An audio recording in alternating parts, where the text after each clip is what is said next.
Hi fans, please like our video and subscribe to the RotoWire channel. Then please go to rotowire.com/pod for a free 10-day trial. December 1st edition of the RotoWire NFL podcast. Week 12 is not quite in the books, but we're going to go ahead and look ahead to Week 13 in the waiver wire. I'm Jake Latarski. You can find me on Twitter at RotoJake. Filling in this week, thank you very much for Joe, is Jeff Erickson. You know the man, he needs no introduction. Find him on Twitter at Jeff_Erickson.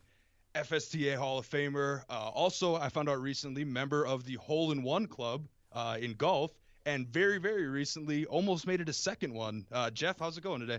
Is Tim Chuler telling you stories about me again? Yes, I'm hearing golf stories from Shu. Yeah, I did once have one. Yeah, and that was fun. You know, I certainly played enough, but you know, I have a great uncle. I had a great uncle who had 5, plus a lip out on one. He lived to be 103 years old too. So amazing man. I'm doing well. Very busy, as are you. I mean, you got college hoops going right now and football. We're not even done with Week 12 yet. We're talking Week 13 free agents. I'm doing the value meter later today. It's a busy time, but it's a good time. Let's jump into it. Yeah, absolutely. So first, I mean, scheduling changes. I think when I listened to you and Liz, we were still going forward as if the game was going to happen on Tuesday, and now we've got the game here pushed over to Wednesday, which means most leagues, I think, are going to do waiver wires Wednesday night, early Thursday morning, especially with no Thursday night football this week. That's kind of the norm that you're hearing too, right? Yeah, that's that. In fact, I know Yahoo for sure has pushed it back. There's some talk even maybe pushing it to Thursday night in some cases because no Thursday game. Which, hey, I'm all on board for that. More information we have, the better. I mean, how many people rushed to pick up Samaje Perine last week? Yes, exactly. You know, granted, you would have had to wait to do waivers until Friday night to do that, or Saturday even. But it's crazy. Yeah, so I mean, I do this show with Joe every week on Tuesday, and there's always a couple guys like it was the Jameis Winston story, you know, a couple weeks ago. Where on Tuesday that looks like a prime play, but then you get to Friday, Saturday, and it's not quite there here. So yeah, definitely a unique week, and I'm very much in favor of giving us extra days to get as much time as possible here. I want to get a quick read in first for prop swaps. Smart sports bettors always know where to find the best odds before placing a bet, and that's why smart bettors use prop swap. You can always find the best odds on prop swap because you're buying directly from other bettors like yourself. See a ticket you like but think the price is too high? Submit a bid for a price you think is fair, then buy it. Prop swap sellers are always willing to negotiate, and we all know bookies never will. And for a limited time, our listeners can get up to $500 in bonus cash. Just use the promo code ROTO500. That's promo code ROTO500, and PropSwap will match your first deposit up to $500. Become a smarter sports bettor today. Go to PropSwap.com or download the PropSwap app. Jeff, we usually get started on Tuesdays by talking a little bit about Monday Night Football here. I mean, Seahawks took care of the Eagles pretty handily. DK Metcalf is an absolute fantasy god. The story here that stands out to me at least is, I mean, Wentz is bad, but he's not getting a lot of help either. I mean, how close do you think we are to maybe Jalen Hurts time, or do you think we still see this kind of split going indefinitely? Well, the one thing I will do is make sure I don't ask Ian Rappaport his opinion about that, because he was like, we're going to have a lot more Jalen Hurts this week, and he had 2 plays. Like, really? Exactly. Really? I mean, that's why we separate rumors in its own little corner of the site from news, basically the Ian Rappaport feed. Right. Well, and, there's Glazer, there's Schefter, step, Rappaport. Pelissero I'd put above Rappaport for sure too. And he's same network too, in NFL Network. They do that. But he's not getting much help, both from the offensive line and from his wide receiving core. Travis Fogan was a great story for a while. He wasn't even on the field I think he was only on the field for like 38 snaps last night. The bloom was off that rose a little. Alshon Jeffrey got open one play on a go. They highlighted that he was open and they didn't throw him. They threw the check down instead. Miles Sanders had 2 bad drops. Jalen Reagor, he had a lot of contested plays. Didn't come down with them. They were tough, but for someone who's supposed to be a first-round pick, a league receiver, kind of make those plays. Absolutely. And the offensive line is just in shambles. I think that's the biggest factor. That offensive line's in really bad shape, and the play is terrible too. Yeah, I mean, I think the telecast nailed it here. People will want to clamor for Hurts and want change for the sake of change, but with the offensive line problems aren't going away. Your receiving core issues. I mean, Dallas Goedert was your leading receiver with 10 targets in that game. The receiving core issues aren't going away. You could go to Hurts, but I don't think it necessarily gets much better here. So you just kind of play this out. And again, this is the NFC East. So really, you go on a 2-game win streak and suddenly you're in first place. Right. And we've all seen Hurts as a passer in college. He lost his job to Tua for a reason. He was a dynamic player at Oklahoma, but it wasn't because of his throwing. It's because of his legs. He's more of a run quarterback than he is a passing quarterback. Yeah, absolutely. Any other notes on this game here? I mean, Miles Sanders had a rough one. Chris Carson's back. Any other takeaways at all? One of the things is on the Seahawks side of things, the play calling early was terrible there too. Like David Moore on a jet sweep and 4th and goal. I mean, it's like it's Brian Schottenheimer. We shouldn't be surprised. Remember when Brian Schottenheimer was the offensive coordinator in Atlanta and he pulled some of that garbage. That Patriots game. There was a Sunday night game. The Pats were hosting the Falcons. He did the same thing with running jet sweeps on 4th down there too, and not having Julio Jones on the field on critical plays. That Falcons-Eagles playoff game. He had no Julio, no Sanu. They didn't have his top 2 receivers on the field for that play. I guess we shouldn't be surprised they may do some dumb things from time to time. They've let Russ cook most of the year, but they still they can't help themselves every once in a while. Mm-hmm. Yeah, I'm very happy as someone who rostered Chris Carson in a couple leagues to have him back. Sure. But Carlos Hyde got 15 carries compared to Carson's 8 there. I imagine that it'll kind of flip flop here as these next. Yeah, that was weeks. just a working in sort of thing. Exactly, right on time for the fantasy playoffs there. So, all right, meat and potatoes here. Going to talk some waiver wire here. Of course, great piece by Kevin Payne on the website talking about some early targets you can get, and of course. We might see this waiver wire thing moved a little bit. Last week, Joe and I talked about Taysom Hill, Derek Carr, Baker Mayfield. I mean, Mayfield ended up having one of the better games out of the 3 there, but I don't think that necessarily means he played spectacular. I know. I was going to say, you read the box score and you think, okay, that was a good game. You watch the game, you see one of the worst passes of the season, that missed throw to Rashard Higgins in the end zone, and then follow that up with overthrowing Landry at the goal line too on that one there. It was a great goal line stand by Mayfield, but then he made these impossible throws. It was wild. Well, yeah, and of course, this is always going to be the run-first team. And you might think on paper that, he's got a matchup against Tennessee. If you look at it stacks up, Tennessee's given up quite a few fantasy points to opposing quarterbacks, of late. But, maybe I'm looking somewhere else to stream. Maybe I'll target Baker Mayfield's opponent from last week and look to a guy like Kirk Cousins, who has the home game against Jacksonville. He's only 40% rostered in Yahoo leagues. And again, it's early. It's Tuesday. We don't know, but maybe Adam Thielen comes back. That can only help him for sure. Yeah, Zimmer said yesterday that he expects him to come back, but yeah, we'll find the practice reports, the transactions will tell the story. If he's out there, if he's activated, he's playing, and it's a very binary thing at least with that. We know he's in or he's out. It's kind of like a concussion for that matter. Yeah, absolutely. Any interest in Phillip Rivers, 30% at Houston? It's another one where the matchup is there, but then you have to sit back and think, man, the playoffs are on the line, and I'm thinking about starting Phillip Rivers in my lineup this week. Right, of course. No Bradley Roby, though. The question is, what sort of pass rush is Houston going to generate? Because we know Rivers, when he faces a ferocious pass rush, he's in trouble. When he doesn't, he can carve teams up. Witness what he did against Cincy, what he did. He had a good 3-week stretch where he's actually throwing pretty well, threw over 300 yards. But if he has to play catch up, if he has to, if he has to dodge the rush, then yeah, he's a liability. But if he has time, he'll do well. So I think it's probably more. I think this is a pretty good matchup for him. Yeah, for sure. So the other guy I had was going to talk about in more of a feature spot, but now, I see the news today that Tua looks like he's leaning towards playing, again, Tuesday's show, Ryan Fitzpatrick, 20% versus your Cincinnati Bengals here. There was some interest in Fitzpatrick. Maybe he would sneak into the rankings with those other guys I discussed, but now it's just kind of wait and see what happens here. Yeah. Nice scheduling quirk there for the Dolphins to get after Tua gets hurt, you get the Jets and Bengals. Thank you. It's a nice little bonus there. It gives them a better chance to hang on in that AFC East to stay with the Bills. He's usable. Either one, whoever gets a start is usable. Tua, he had that great game against Arizona, and we're like, okay, yeah, he's ascendant. We kind of forgot what happened against the Jets, though. I mean, against the Rams the week before when he really struggled early, and then the Dolphins defense took over that game, and he wasn't asked to do that much. I think he's another one of those guys that, against a good pass rush, which is a null set in Cincinnati, by the way. So that means, he'd struggle then. But this is a good setup for him. Yeah, so I think he's definitely usable. Yeah, I picked Tua up in a 14-teamer where I had Patrick Mahomes to kind of used on his bye, and then I hung on to him for a little while, but he's since been sent back to the waiver wire here. You see what you've got going on here, and he's generally the short end of the stick there here. I put Mike Glennon in 2 quarterback league conversations because he did play pretty well in the loss to Cleveland, and that was without a couple of top receivers here, in DJ Shark, and I believe Chris Conley was out for that one. So we don't know if we're gonna go back to Jake Luton. It won't be Luton. It's either going to be Minshew or Glennon.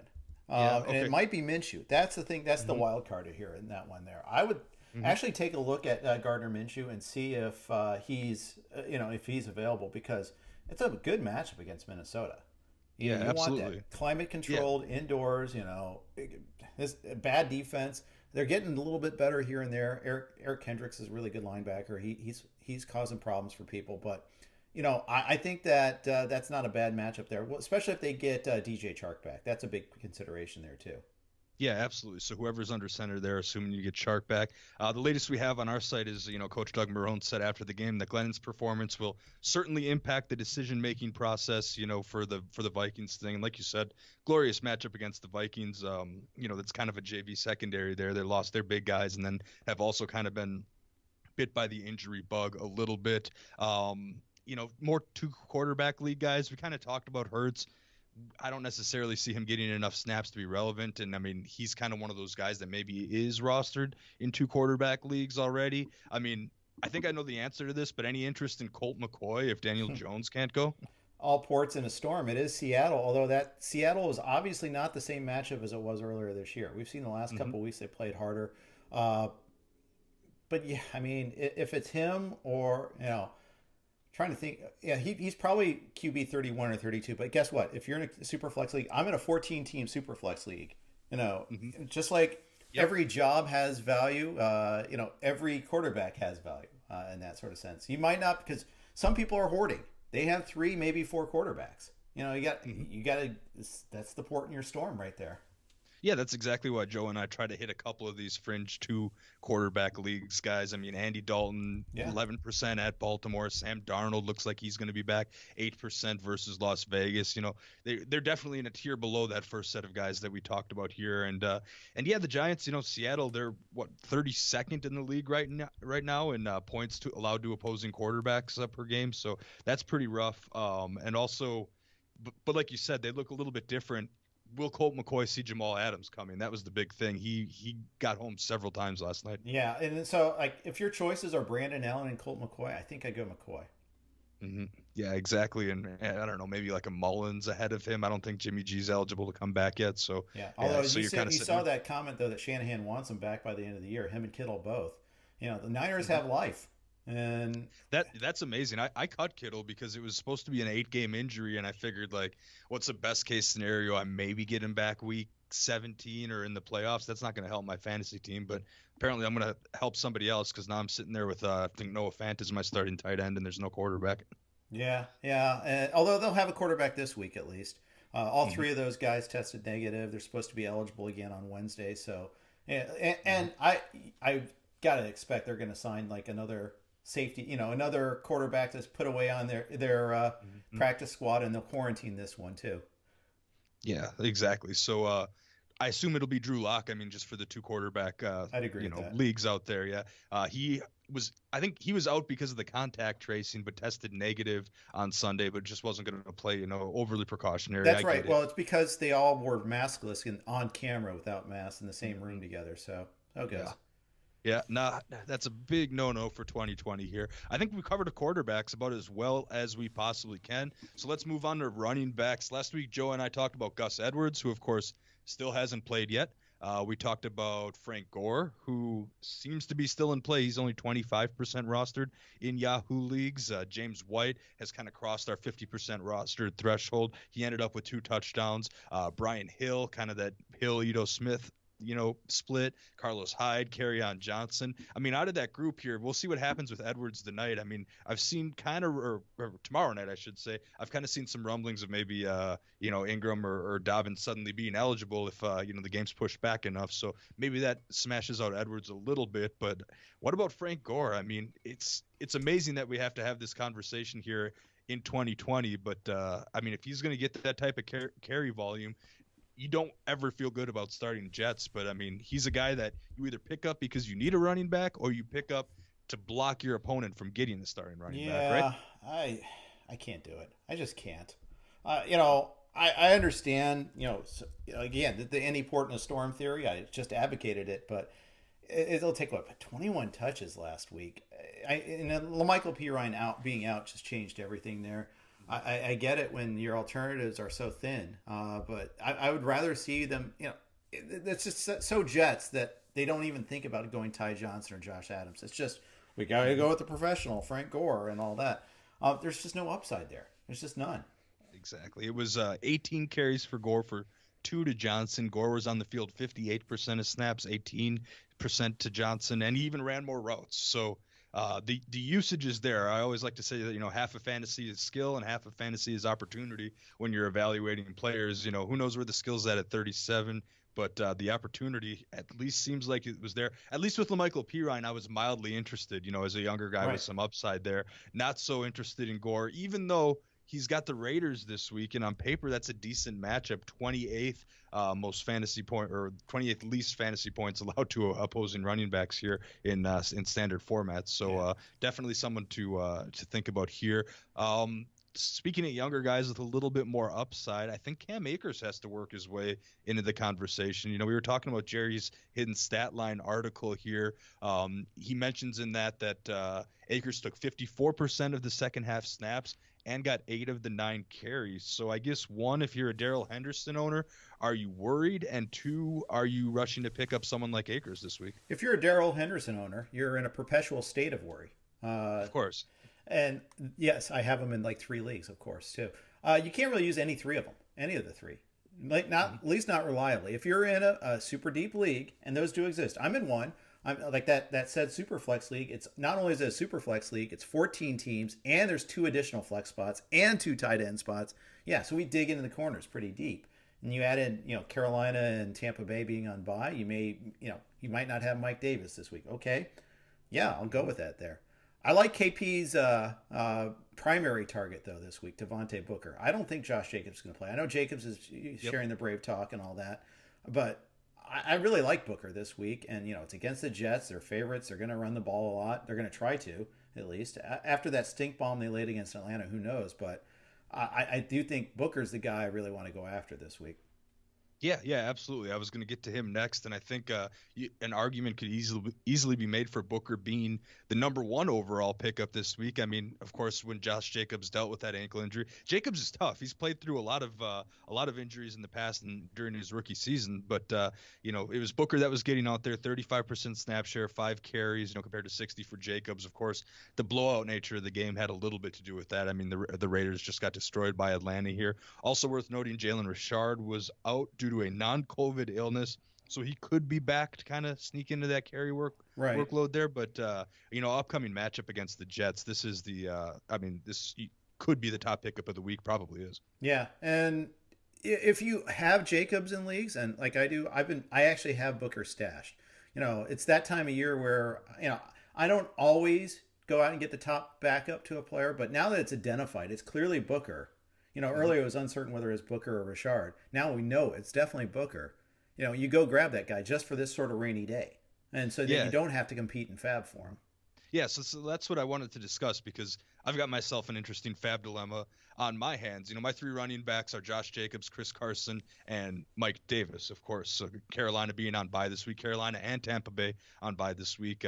So this is a situation where you don't even think about the fab number anymore. I'm throwing the rest of the fab I have on Devonte Booker, and whoever's playing me, if they have more fab than me, it would be a silly move to not make sure I get outbid for Devonte Booker. Yeah, well, and this is where you definitely look up and see who has what fab money left. And, if you can't win them, if you don't have the hammer, my advice is look to see who the next lowest person in fab is and bid one more than them. Exactly. They're going to max out probably, but so you just beat them, because if you can't beat, you might as well at least save a little bit later on, especially if you're allowed to fab later in the season. The NFFC, this is the last week you can fab, so it's balls to the wall. You go get them. Period. Another league, another formats, you can't take it with you. Be a little bit more circumspect. Yeah, exactly. I'm right with you there. It's definitely a unique strategy here towards the end of the year league, and you're always playing for something, whether it's playoff seeding, whether it's a points championship. I'm always in favor of leagues that pay for points over record, because record can be so fluky, but there's always something on the line, seeding other people that you're competing for a playoff spot with. So definitely take that into account, whether it's Wednesday, Thursday, Friday, whenever fab happens this week. Absolutely want to think about that. A couple more running backs to talk about. I wanted to talk about the Colts backfield, because you've got Jonathan Taylor. He was on the reserve COVID list, didn't play last week. It's really unclear whether he exactly tested positive. I had heard that maybe it was his girlfriend that had it, and he could have been exposed, so he was there. So who knows what's going to happen this week? That's a little bit there. Let's just assume Jonathan Taylor's out, though. I know Naheem Hines had a heavy workload, but you have to remember that they were behind this entire game due to due to Derrick Henry just absolutely going off in the first half. I wrote down Jordan Wilkins. He's only 17% rostered. Is that a viable play for you suddenly, assuming a more normal game flow without Jonathan Taylor around? Yeah, it's not a bad play. In fact, I think so. I might even like him. If your choice is Gore or Wilkins, and we know Taylor is out, I go Wilkins. And we don't know this now. I mean, the problem, and here's the thing. Exactly. Pushing your waiver deadlines back a day or two is vital in this sort of instance. It gives us more time to get more information. We'll have Wednesday practice reports, and that'll tell us something before we have to do our bids on Wednesday night. But yeah, there's an upside there, and you want to go against this Texans run defense. It's a pretty bad run defense. Adrian Peterson had, the 2 rushing touchdowns. Kerryon Johnson, when he was getting work, was running well. And that's not even a good running offense, and they were able to do that. I think the Colts offensive line, Wilkins, could be a pretty interesting play. So yeah, definitely check it out. And keep in mind too, it was game flow, and also Hines tore apart Tennessee the previous matchup, so he was kind of predisposed to being the lead guy that way anyhow. But this week that might flip a little. Yeah, where does a guy like Alexander Madison at 32% rostered flip into these rankings? Delvin Cook, didn't have his best game. He left the game with an ankle injury, was kind of jogging around on the sidelines. Then he came back into the game. I don't necessarily think that he's in any danger yet of missing. Again, we'll want to see the practice report. But Madison at 32%, if he's still out there, if you're a Cook owner, he's a must-add, right? He could arguably be the top add if your running back position is already set this week. Yeah, for sure. And the thing is, if you're a Cook owner, you should already have him, even though it didn't work out last time. I mean, the Atlanta game was hideous, but some of that was just game flow again. Some of that also was Madison isn't Cook. I mean, he is not as much of an accomplished pass catcher. The broadcast last week, I was watching the Carolina-Minnesota game. They were talking about how Madison tries to initiate contact where Cook is better at dodging it. And we saw that in the Seattle game, that critical 4th down play. There was an open hole, and Madison ran right into the tacklers and tried just to bowl his way into the 1st down, as opposed to seeing this big wide open gap that like a VW could get through. He opted not to do that. They need to work on his vision. Same critique has been held against like Jonathan Taylor too, for that matter. A couple of other backfields to possibly discuss here. There's Atlanta. You've got to watch the Gurley injury situation. Sure. Ito Smith and Brian Hill kind of split carries. I know Brian Hill was a pretty popular pickup and didn't quite work out this week. Another backfield that kind of mirrors that similarly to me, at least, is Miami. Is DeAndre Washington suddenly going to be in play? You've got to watch for Myles Gaskin, Salvon Ahmed coming back. The backfields are both messy here. Anybody in there you want to throw a $0 bid on, just Gaskin. In general, to maybe Gaskin because he was productive before he got hurt. I don't even know if he comes back this week. So it's that's why you throw a minimum bid on it, and we'll know a little bit more. But he did practice last week, so that's something helpful. Yeah, no doubt. I mean, Gaskin should be the first name that you type in, possibly in all waivers, just because of potential to help you out in the playoffs. Right. He's 69% rostered though, which is the only tough part about that. Yeah, it's amazing how many people held on to him, self-included in a lot of leagues. I did. And at some point though, the math changed, and I had to go ahead and pay to drop him there. That's the worst too. I mean, holding on to a guy and then he gets a longer stint. Like, look at how much Joe Mixon cost you. Yeah, he missed like 3 to 4 weeks, and then they put him on IR. And we still don't know if he's going to come back. And if he does come back, it'll be like the finals of the fantasy playoffs. Someone else will probably get that windfall. Absolutely. And I'm gonna be a sucker, and I'm gonna draft him in the second round next year probably too. Anyway, I still believe in him, but I do too. It's gonna be tough. Yeah, I hear you. All right, so we like to try to think of drops. Sometimes that's tough because there are so many different league types here. One I've heard floated around after the Antonio Gibson big game, J.D. McKissick. I'm in a league that has 0 PPR, and I've been forced because of McCaffrey and other situations, James Conner this week, to start J.D. McKissick. But once my guys are healthy, I think he might be gone. What do you think about that? And anyone else come to mind as far as a drop this week? It's always tough to drop anyone that's getting consistent snaps at the running back it's position. A standard league, yeah, I can see it. But and the thing is, you're going to have. That's the problem, is you're going to have to make these hard choices. It's. We're getting through the bye weeks. If you don't have any Carolina Tampa guys, maybe the guy that you've been holding on as a handcuff, but or I should say a lottery ticket, not a handcuff. I mean, if it's a guy that's a backup to your back, you want to hold on to him. If it's somebody else's, that might be your cut. And McKissick, I mean, there are going to be games where he gets tons of targets still. So in a standard league, I still could see it. I don't really love it though, because I don't trust the football team to make the right decision on that. I hear you. I'm in a similar spot with Tony Pollard. Like you said, I don't have Ezekiel Elliott. Do I really need to be hanging on to Tony Pollard here as I need to get a good flex for the last spot in the playoffs? Right. He's kind of fallen down that. I don't expect him to suddenly blow up if I'm in the playoffs, and it might not matter if you don't make the playoffs. We're going to see the most drop player this week will be Royce Freeman though. Everybody rushed to pick him up when they thought he was going to be the Wildcat quarterback. And now it's back to normal for Denver this week. He'll be your drop in a lot of cases. Yes, Kendall Hinton, easy drop.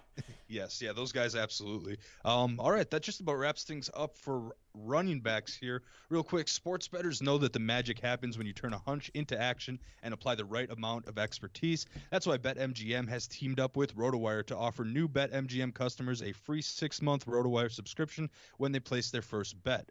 Register on the BetMGM app or website, and once you make your first sports wager, you'll receive a season's length of RotoWire's unmatched sports insights. Find out today why BetMGM is the king of sportsbooks by signing up and placing your first bet today. Visit BetMGM.com for terms and conditions. Of course, 21 years of age or older to wager. Colorado, Indiana, New Jersey, Nevada, Tennessee, and West Virginia only. Please gamble responsibly. Gambling problem? Call 1-800-522-4700 in Colorado and Nevada, and 1-800-GAMBLER in New Jersey and West Virginia. In Tennessee, call or text the Red Line at 800-889-9789. If you or someone you know has a gambling problem and wants help, call 1-800-9-WITH-IT. In Indiana. Promotional offer not available in Nevada. All right, Jeff, wide receivers to discuss here. Last week we kind of talked about, Adam Thielen being out and some of the Vikings' possible replacements here. Similar situation with the Falcons, and, that's even more convoluted here. Julio Jones, I think Zacchaeus left with an injury. But the guy we talked about last week that I think needs to be your first option when you're typing in someone to look for if you need a wide receiver, Debo Samuel. He's only 56% rostered still, so I know he's a little bit above our threshold here, but he seems to be the guy. I mean, he was targeted frequently. He got a lot of work. He looks good. He looks healthy out there. Is he the top receiver pickup? He's a no-brainer. He's just not available in any of the leagues I play in. That's unfortunate. Yeah, if he in it, I will double check, of course. Yeah, but last week was the week to pick him up when he was practicing, unfortunately. But yeah, absolutely, no-brainer pickup. He looks awesome out there.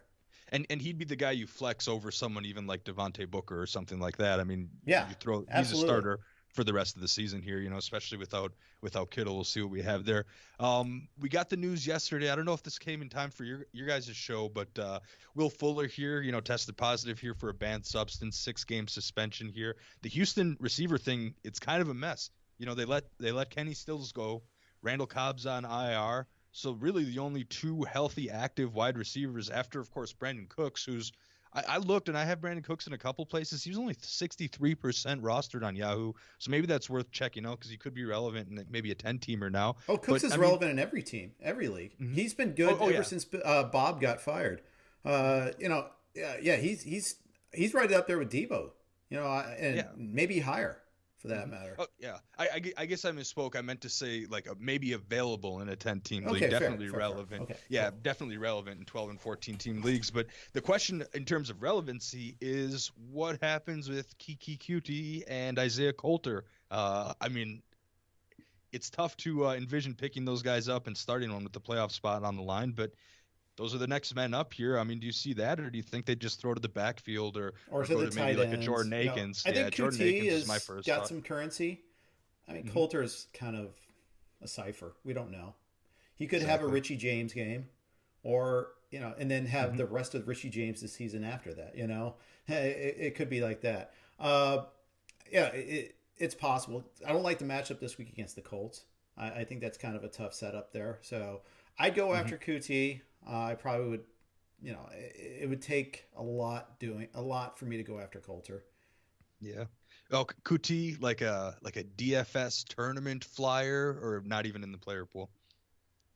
Maybe. I don't know. I don't know what the prices are.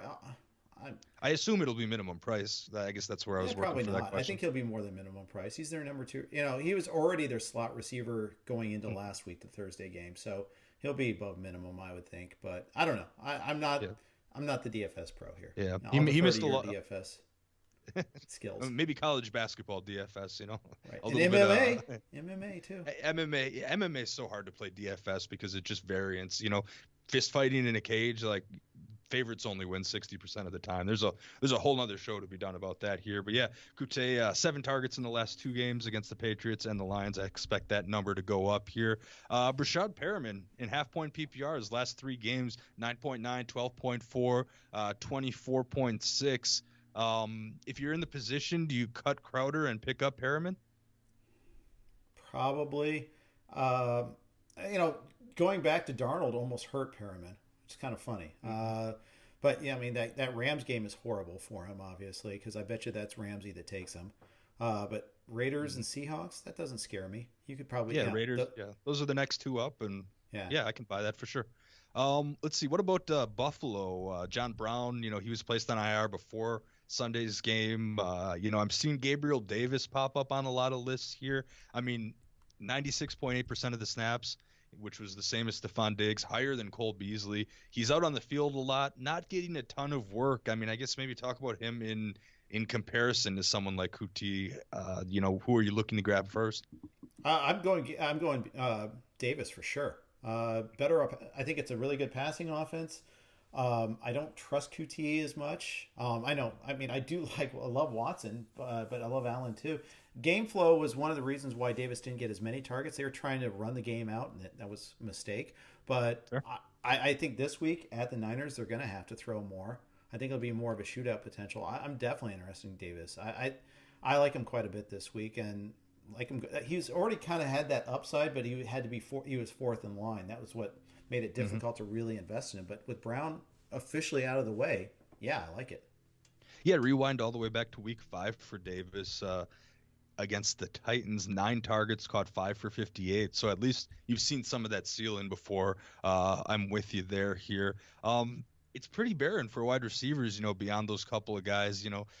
Colin Johnson had a good game for Jacksonville, but both DJ Shark and Conley were both out with injuries, so I'm not going to take too much into that necessarily. I guess let's go to drops. We mentioned Crowder. I almost rage dropped Darius Slayton immediately last week. He was only targeted twice, didn't get a single catch.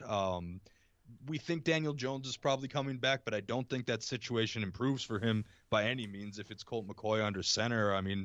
Is he a drop for you? Yeah, this isn't his first bagel of the year. That that's really frustrating. Yeah, he might be. I'd throw in Travis Fulgham in that list of people that might be a drop. The snap share is going down. Jeffries is going up. That bodes ill. I mean, basically Jeffries kind of taken over that slot. Fulgham got some looks late in that game, so maybe not. But that's also a possibility.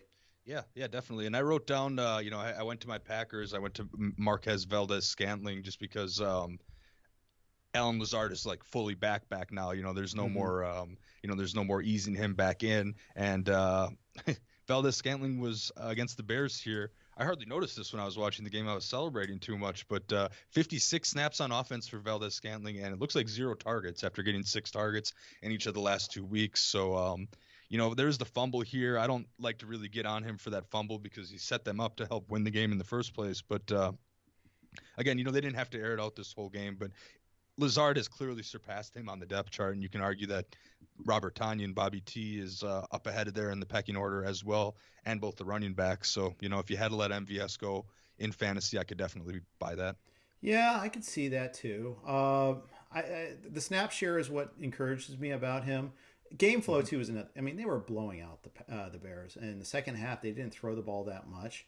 Once they got that touchdown to Tonyan, I mean, it was pretty much run after that, or short passes. They didn't need to throw downfield. Exactly. That might be true, by the way, this week too. Although Philly, I think, will provide a little bit more resistance than the Bears did. But I mean, Philly, Detroit, Carolina coming up. The Packers definitely going to be favorites in all of those. So yeah, you might see some more of that. All right, so tight ends here. I want to talk about that. Last week we mentioned Logan Thomas as a guy. We had talked about Jordan Reed, Dalton Schultz off and on. Kind of an ugly landscape for tight ends. Anyone who plays fantasy this year knows that. Logan Thomas is only 41% roster if you're in the market. The problem for me, though, is he goes up against the Steelers, who are giving up the fewest fantasy points per game, just over 4 points a game to opposing tight ends there. So, I have Logan Thomas in Stake League, but I'm fortunate enough to also have Travis Kelce. So there's no situation where I could necessarily see myself flexing him given the matchup. Yeah, I can see. I hear you on that one there. Sad though. I mean, it's hard to be, we're trying to find these angles. Like, we got to get Will Dissly last week with Greg Olsen out, and what did that get us? But it is tough. I'm not huge on Thomas this week either. Backtracking a little bit, we were talking about QT, and the reason why you might go after him a little bit more this week is the Colts are also really good against opposing tight ends. So maybe they don't go to Akers that much. Maybe they keep throwing to wide receivers. So maybe that's maybe that's the way to go. I know I'm kind of all over the place here, but I'm not going to go that hard after Akers or Fells or any of the other Texan tight ends for this week because I don't think that's necessarily a good matchup. Yeah, I'm with you. I know Kyle Rudolph got a lot of play last week as they're down Thielen. Irv Smith didn't play. He ended up catching 7 of 8 targets for 68 yards, but it's one of those not so fast scenarios because if he gets everyone back, he's right back to where we thought of him before. Yeah. Irv Smith, though, this is the second time, he came back too soon from that groin injury, and this is the second time he missed games.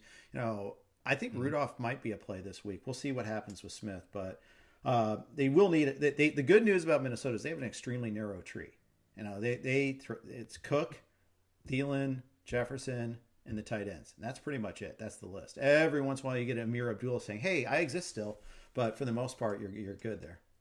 Mm-hmm. And then the other one, Trey Burton's at 19%. Normally I don't like this when the whole Colts tight end position group is healthy, and it looks like that seems to be the case with Jack Doyle and Mo Alley Cox. Those guys are both fine. And even Burton, only 27 snaps in the game against Tennessee here, and they were in comeback mode pretty much for the entirety of that game, but he still caught 3 for 42 and scored for the second consecutive week there. So, I mean, after Jonnu Smith's goose egg this past week, you don't make a swap. At least I'm not making a swap for, whether it's Logan Thomas, Kyle Rudolph, Trey Burton, Dalton Schultz, Jordan Reed. It's Smith still above all of those guys, right? Of course. Yeah. I mean, again, Colts typically shut down tight ends. Tight ends get bagels all the time, too. I mean, let's face it. They have to block a lot more. It's the nature of the beast there. No, it's Jonnu Smith easily over those guys.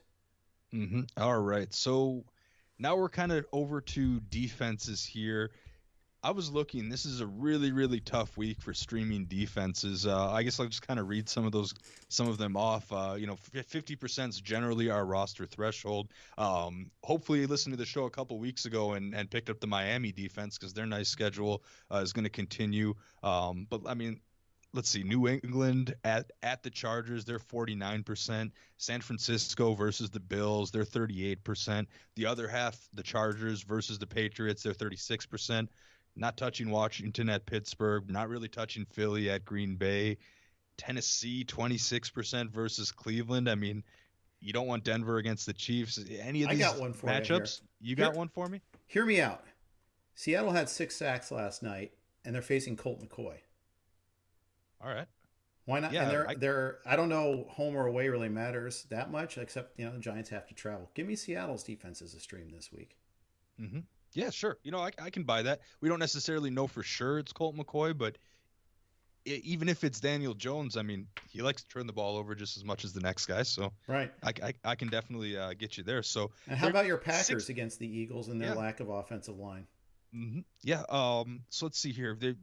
Both of those teams slightly miss our threshold though. The Packers are 67% in roster, 67% rostered in Yahoo leagues. Yeah. I think a lot of people picked him up for the Bears matchup, knowing Mitch Trubisky was going to be the quarterback. So the ownership definitely swung up there a little bit. And the Seahawks, too, 61%, which is surprising considering they're thought of as a pretty bad defense. They're giving up a whole lot of points. It's just, I guess sack upside is something big that you look at when I guess it's the anti-Eagles play. Yeah, absolutely. How about the Raiders? Right. How highly are they owned? The Raiders, what do we have here? Las Vegas. Oh, I might have to go to the next page for them. Your standard anti-Jets play. Yep. Okay. Yeah, that's probably the one. They're only 9% rostered, so I don't care what the state of their health is. We actually have them projected for 8 fantasy points and kind of a standard scoring. That's as good as you're going to get from a streamer now. Looking ahead for the Raiders, there's not. Indianapolis, Chargers, Miami, Denver. If you're playing week 17, there's not much after that. But if you need a one and done this week, I think, pick on the Jets. Go back to that well. That's what seems to work. That's the ticket. Yeah, especially with Darnold in there. It seems like that they're actually worse with him now. Mm-hmm. Yeah, for sure. So, all right, that pretty much wraps it up. We ran down a ton of names today. Of course, if you can, rate and review the pod, help us out. Go to rotowire.com/pod for 10 days. No credit card required here. Jeff, any final thoughts on the waiver wire, the state of the NFL, anything like that before signing off? Just remember, do the secondary waiver wire moves too. Once we get more practice information, injury information, especially like the NFFC, that Saturday night one, make sure you do it. Be on top of it, especially because that's your last week to do it. Mm-hmm. Absolutely. Well, thanks again for joining me, filling in today. Of course, you all know Jeff Erickson. Find him on Twitter at Jeff_Erickson. You can follow me at RotoJake. Happy to answer tough waiver wire decisions if they come up throughout the rest of the week. Of course, really appreciate it if you check out the college basketball stuff that my team and I has been putting out there on the website. Something a little bit different than normal. We get out ahead of NBA this year, so happy to do that. And of course, fights every weekend, all that good stuff, some new product updates. So watch the @RotoWire Twitter account. A lot going on this week. Tomorrow, do you know who you got yet, Jeff? Yeah, I've got thanks for asking, actually. I've got sorry, I'm having a little senior moment almost like there. I want to make sure I get it right for his name. In the beginning, Brett Coleman, and he does really good film work. It's called, and it's on the YouTube channel. It's called The Film Room, and I'm going to have him on. We're going to record at 11:30 Pacific time, so looking forward to having him on and breaking down the week that was and the week will be in week 13. All right. Well, thanks again for that update. Make sure to check that out tomorrow. Thanks everyone for listening, and hope you enjoy the show. Hope it helps you out, and good luck getting those final playoff spots.